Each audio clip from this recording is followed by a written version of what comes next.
আজকে রাতে হয়তো আবার কেউ মারা যাবে। কেন এমনটা বলছিস? এই ঝড়ের রাতগুলোতেই তো সব ঘটনা ঘটে। আজকে রাতেও হয়তো কোনো নিরীহ মানুষের প্রাণ যাবে। মানে আমি তো কিছুই বুঝতে পারছি না। আর কি ঘটার কথা বলছিস? তুই তো অনেকদিন পরে শহর থেকে গ্রামে এসেছিস, তুই কি করে জানবি? গ্রামে কিছুদিন যাবত একের পর এক মানুষ মারা যাচ্ছে। কখনো দেখা যায় জঙ্গলে অর্থ খাওয়া লাশ, আর কখনো দেখা যাচ্ছে গ্রামের বড় গাছে ঝুলন্ত লাশ। কি যে একটা অবস্থা! ভয়ে মানুষ গ্রাম ছেড়ে চলে যাচ্ছে। কি বলছিস? কি কারা করছে এসব? তা তো জানা যায়নি। কখনো মনে হয় কোনো জন্তু জানোয়ারের কাজ, কখনো মনে হয় কোনো মানুষের কাজ, আবার কখনো মনে হচ্ছে এ বুঝি কোনো অপশক্তির কাজ। এই লও তোমাগরে চা নাও।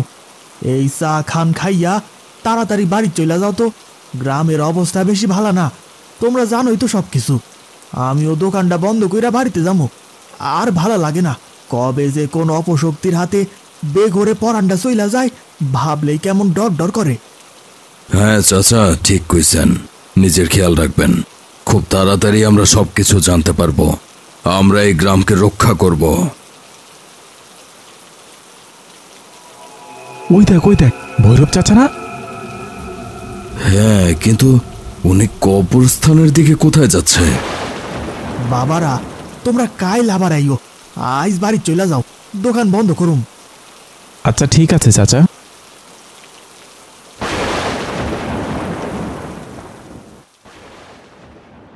গ্রামের মানুষ ভয়ে যেখানে ঘর থেকে বের হয় না, সেখানে ভৈরব চাচার একা একা কবরস্থানের দিকে যাওয়াটা আমার কাছে খুব অদ্ভুত লাগছে। আচ্ছা চল দেখি ভৈরব চাচা কোথায় যায়। চল যাই। শুনেছি এই কবরস্থানে ভূত আছে। তুই এসব কথা কোথা থেকে শুনলি? গ্রামের পুরনো মানুষেরা বলতো। তাই নাকি? তুই ভয় পাস?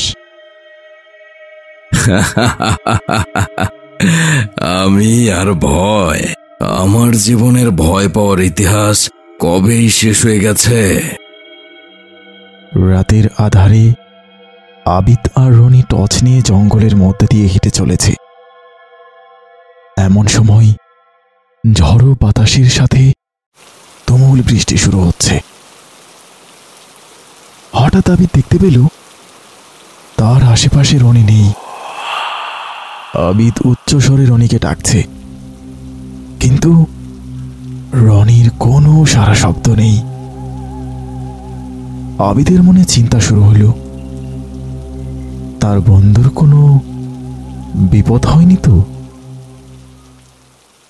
এখানে এসে কোনো ভুল করলাম না তো? এখন যদি রনির কোনো বিপদ হয়, আমি তো নিজেকে কখনোই ক্ষমা করতে পারবো না। রনি, রনি, কিরে শুনতে পাচ্ছিস? কোথায় তুই? আবিদ বেশ কিছুক্ষণ রনিকে টাকাটাকি করল, কিন্তু তার কোনো সারা শব্দ সে পেল না। হঠাৎ করে আবিদ শুনতে পেল কে যেন ভয়ঙ্কর সুরে বলছে, ছাড়বো না, কাউকে ছাড়বো না, একে একে এই গ্রামের সকলকে মেরে ফেলবো।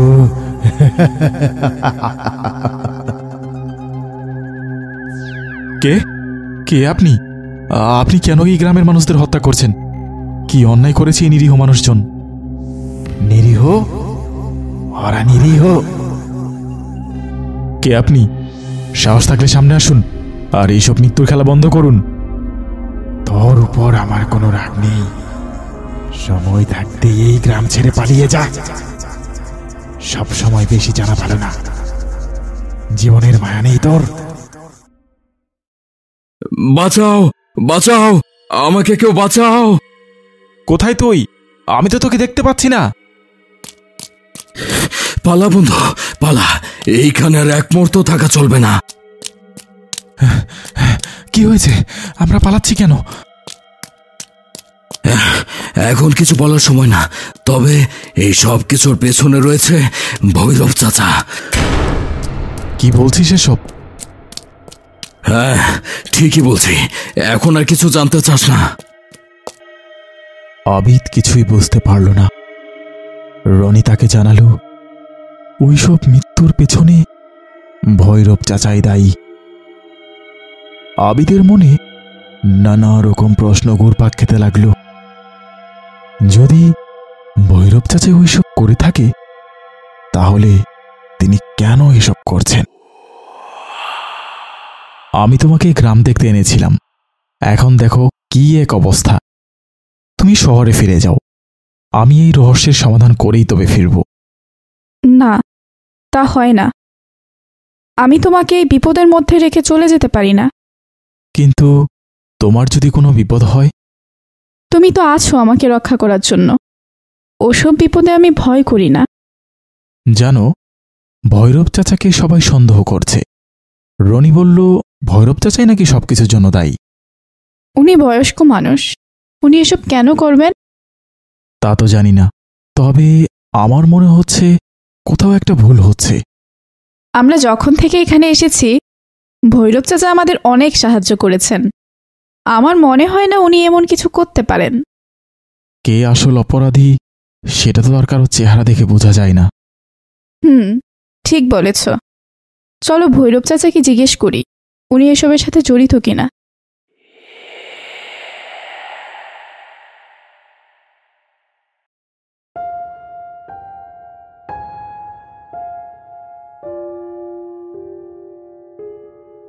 তোমরা এইখানে কোনো কাজ ছিল বুঝি? খবর পাঠাইয়া দিতা, আমি চইলা যাইতাম। না, সেরকম কোনো কাজ নয়।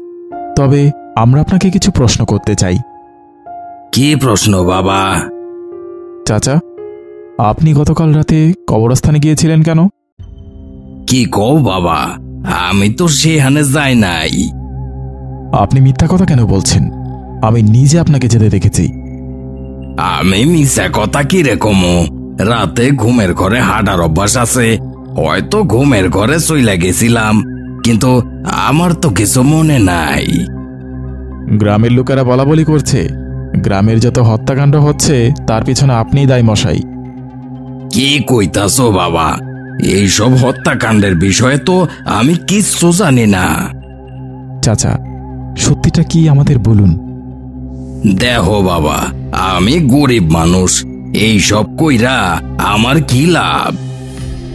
চাচা, আপনাকে আমাদের ভালো মানুষই মনে হয়েছে, কিন্তু বেশ কিছুদিন যাবৎ আপনার কর্মকাণ্ড কারোর চোখে স্বাভাবিক মনে হচ্ছে না। যদি আপনি সত্যিই এসব কাজ করে থাকেন, তাহলে পুলিশের কাছে ধরা দিন, তা না হলে গ্রামের মানুষ আপনাকে ছাড়বে না। বিশ্বাস করো বাবা, আমি ওই রকম কিছু করি নাই, আমি নির্দোষ। আচ্ছা ঠিক আছে চাচা, আমরা দেখছি কি করা যায়। আপনি দয়া করে কাঁদবেন না।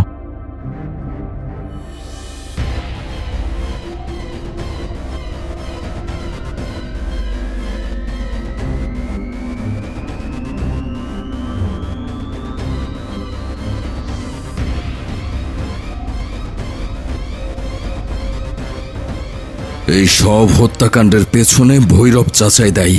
আমি নিজে তার প্রমাণ। ভৈরব চাচা প্রতি রাতে গ্রামের পুরনো কবরস্থানের দিকে যায়। আমিও সেদিন দেখেছি কবরস্থানের দিকে যেতে। আমারও সন্দেহ হয়েছিল। আমি আর আবিদ সেদিন ভৈরব চাচার পিছু নিয়েছিলাম। হঠাৎ করে দেখি আবিদ আমার আশেপাশে নেই। আমি ভয় না পেয়ে চাচার পিছু করতে লাগলাম। চাচা কোনো দিকে না তাকিয়ে কবরস্থানের দিকে যায়। যেতে যেতে কবরস্থানের শেষ প্রান্তে একটি ভগ্নপ্রায় কবরের পাশে বসে কি সব মন্ত্র জপ করতে থাকলো। বুঝতে বাকি থাকলো না তিনি গ্রামের মানুষের ওপর কালো জাদু করছেন। হঠাৎ করেই চাচা আমাকে দেখে ফেলল। কে রে, তুই এইখানে কি করস? আমি কি করছি তা তো পরে বলবো, আপনি বলুন আপনি কি করছেন। তরে কেন বল মোরে বেয়াদব ছোকরা, আজকে তোর একদিন কি আমার একদিন। চাচা, আপনি কিন্তু ভালো করছেন না। গ্রামের মানুষের ওপর কালো জাদু করে তাদের এইভাবে হত্যা করার শাস্তি আপনাকে পেতেই হবে। কে দেবে আমারে শাস্তি? তুই দেবে? তোর এত বড় সাহস! তুই যখন সব যাই না গেছস, আজকেই তোর শেষ দিন। চাচা, কি করছেন এসব? সারমোনা, কাউরে সারমোনা। তুইও আজকা আমার হাত থেকে বাইচা ফিরতে পারবি না। ছেড়ে দেন আমাকে, দয়া করে ছেড়ে দেন।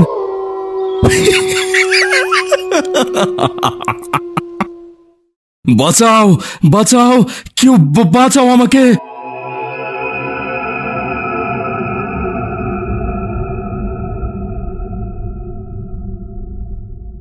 আবিদ হঠাৎ স্তম্ভিত হয়ে যায়।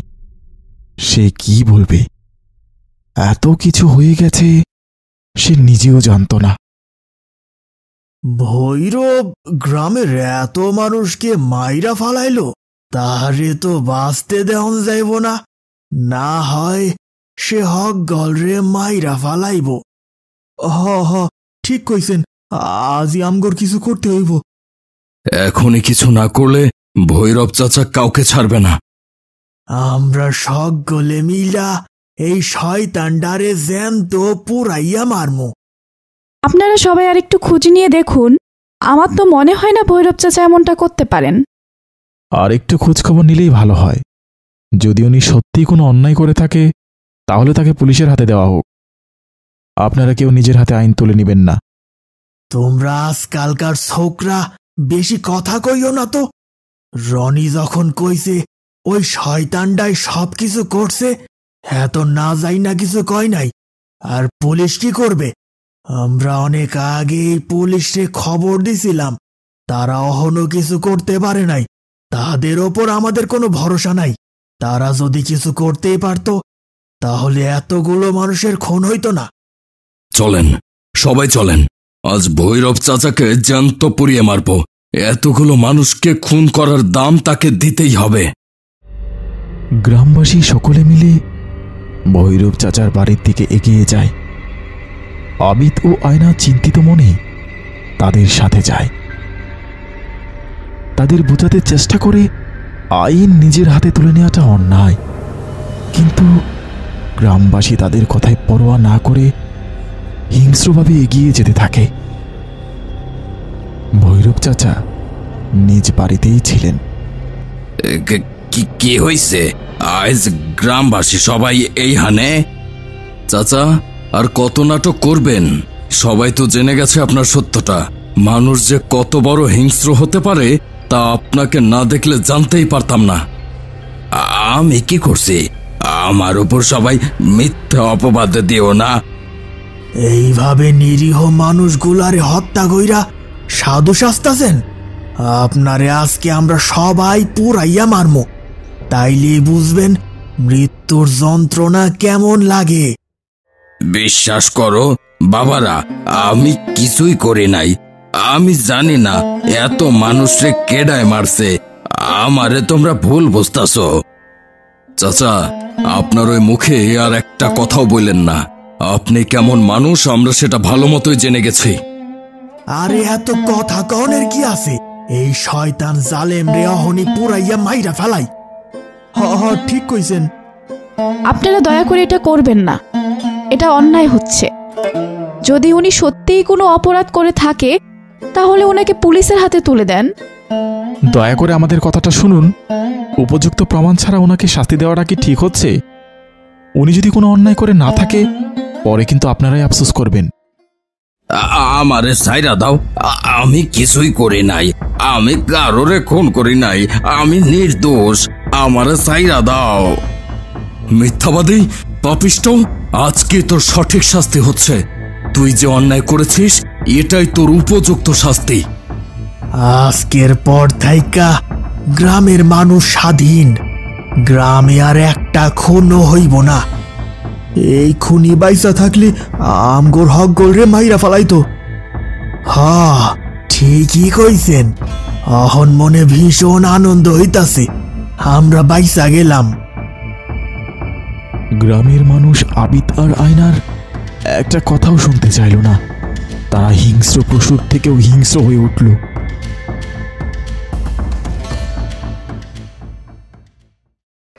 আমারে সাইরা দাও, আমি কিছুই করি নাই, আমি কারোরে খুন করি নাই, আমি নির্দোষ, আমারে সাইরা দাও।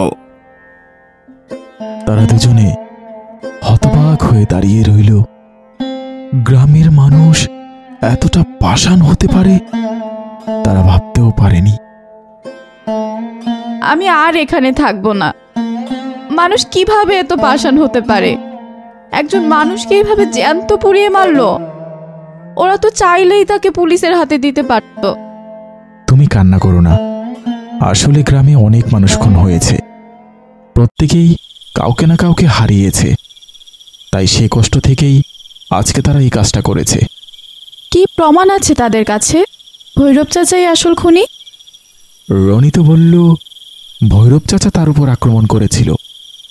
সেদিন আমিও ছিলাম তার সাথে, কিন্তু এত কিছু আমি জানতাম না। আমি যখন রনিকে নিয়ে ভৈরব চাচার পিছু করছিলাম, হঠাৎ দেখি রনি আমার পাশে নেই। তবে সেদিন আমি একটা অদ্ভুত শব্দ শুনতে পেয়েছিলাম। কে যেন আমাকে বলছিল, তোর উপর আমার কোনো রাগ নেই, সময় থাকতে এই গ্রাম ছেড়ে পালিয়ে যা। সব সময় বেশি জানা ভালো না, জীবনের মায়া নেই তোর, না হলে আমাকেও মেরে ফেলবে। আচ্ছা, তুমি এই রনিকে কতদিন যাবৎ চেনো? ছোটবেলায় আমরা একই স্কুলে পড়তাম, তবে বাবার চাকরির সুবাদে আমি শহরে চলে যাই। ও আচ্ছা, তারপর আর কখনো দেখা হয়নি? না, তারপর আর কখনোই দেখা হয়নি। এবার আসার পর 20 বছর পর দেখা হলো। কিন্তু তুমি এত কিছু জিজ্ঞেস করছো কেন? না, ও কিছু না, এমনিতেই জানতে ইচ্ছে হলো। আচ্ছা, তাহলে আমরা কালকেই শহরে ফিরে যাই, কি বলো? না, এখন যাব না, আরো কিছুদিন থাকবো এখানে। এই তো এখনই বললে তুমি চলে যাবে। ভৈরব চাচার মৃত্যুর পর গ্রামে বেশ কিছুদিন আর কোনো খুন হয়নি। গ্রামের মানুষ এখন নিশ্চিন্ত। হঠাৎ একদিন রাতে গ্রামে ভয়ঙ্কর শব্দ শোনা যায়। এই শুনছো? কেমন একটা ভয়ঙ্কর কণ্ঠে কেউ কিছু বলছে। হ্যাঁ, শুনেছি। মনে হচ্ছে গ্রামে আবার বিপদ নেমে আসবে। তুমি কি করে বুঝলে? আমিও সেদিন এই ভয়ঙ্কর শব্দটা শুনতে পেয়েছিলাম। তাহলে কি এই মৃত্যুর খেলা আবার শুরু হবে? আমার খুব ভয় করছে। হয়তো শুরু হবে, কিন্তু আমার মনে হচ্ছে ভৈরব চাচা এসব করেনি। তুমি কাল শহরে ফিরে যাও, আমি এই রহস্যের সমাধান করে তবেই ফিরব। বাইরের আওয়াজ শুনে মনে হচ্ছে গ্রামের সব মানুষ একসাথে জড়ো হয়েছে। চলো তো গিয়ে দেখি। তুমি ঘুমাও, আমি গিয়ে দেখছি। আমার একা একা ঘুম আসবে না, আমিও যাব তোমার সাথে। আচ্ছা ঠিক আছে, চলো। আবিদ ও আয়নার পাশের বাড়িটায় গ্রাম প্রধানের। শব্দ শুনে মনে হচ্ছে সকলে সেখানেই আছে। কিছুক্ষণ পর তারা দুজনে সেখানে যায়।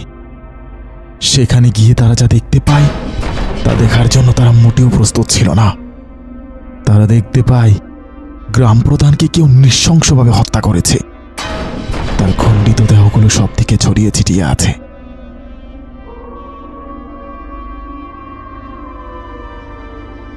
কি হয়েছিল? চাচাকে এত নৃশংসভাবে কে হত্যা করেছে? ভৈরব চাচার আত্মা মনে হয় আবার ফিরে আইছে। আমগো থাইকা বদলা নিব, কাউরে বাঁচতে দিব না। আমারও তাই মনে হচ্ছে।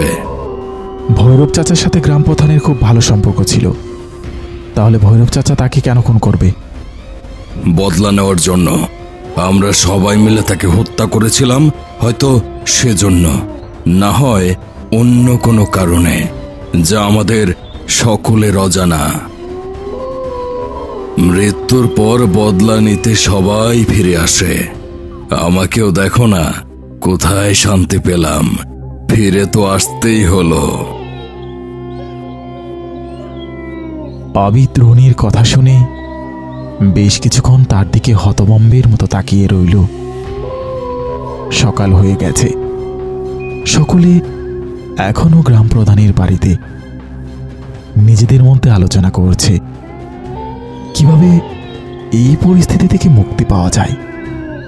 নিজ বাড়িতে ফিরে যাওয়ার সাহস কারো হচ্ছে না।